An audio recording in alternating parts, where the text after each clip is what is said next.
નમસ્કાર મિત્રો, વિડીયોમાં તમારું સ્વાગત છે। જી હા મિત્રો, અત્યારે હાલના મોટા અને દુઃખદ સમાચાર સામે આવી રહ્યા છે। તો મિત્રો, સમાચારમાં વાત કરીએ તો ઉત્તર પ્રદેશના બહરાઇચ જિલ્લાના નંદુપુરા ટેપરા ગામમાં બુધવારે સવારે એક હૃદયદ્રાવક ઘટના બની છે, જ્યાં એક માથા ફરેલા વ્યક્તિએ બે કિશોરોની કુવાડી વડે હત્યા કરી બાદ પોતાના જ પરિવાર સાથે એક રૂમમાં બંધ કરીને આગ લગાવી દીધી હતી, જેના કારણે કુલ 6 લોકોના મોત થયા છે। આ ભીષણ આગમાં 4 પશુઓ પણ જીવતા બુઝાઈ ગયા છે।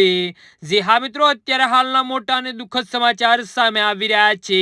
પોલીસના જણાવ્યા અનુસાર આ ઘટના બુધવારે સવારે બની હતી, જ્યારે ગામના રહેવાસી વિજયકુમારે પોતાના ખેતરમાં લસણ વાવવા માટે ગામના જ બે કિશોરો સૂરજ યાદવ અને લસ્સીરામ શનિવર્મા પુત્ર ઓમપ્રકાશ અને પોતાના ઘરે બોલાવ્યા હતા। અહેવાલ મુજબ બંને કિશોરે નવરાત્રીનો અંતિમ દિવસ હોવાના કારણે ઘરે વધુ કામ હોવાથી કહીને ખેતરમાં કામ કરવાનો ઇનકાર કર્યો હતો। આ વાતથી ગુસ્સે ભરાયેલા વિજય પોતાના ઘરના આંગણામાં કુવાડી વડે બંને કિશોરો પર હુમલો કરીને તેની હત્યા કરી નાખી હતી। આ ઘટનાને અંજામ આપ્યા બાદ વિજયે પોતાની પત્ની અને બે દીકરીઓ સાથે પોતાને એક રૂમમાં બંધ કરી દીધા અને રૂમને આગ લગાવી દીધી હતી। ઘટનાની જાણ થતાં જ પોલીસ અને ફાયર બ્રિગેડની ટીમ ઘટના સ્થળે પહોંચી ગઈ હતી અને ભારે જહેમત બાદ આગ પર કાબુ મેળવ્યો હતો, પરંતુ ત્યાં સુધી તો બધું ખતમ થઈ ચૂક્યું હતું। આ અગ્નિકાંડ પતિ, પત્ની અને વિજય, તેની પત્ની અને તેની બે દીકરીઓ સહિત 4 લોકોના જીવ સળગી ગયા છે। જી હા મિત્રો, તો આના વિશે તમારું શું કહેવું છે તો નીચે કમેન્ટ બોક્સમાં જરૂર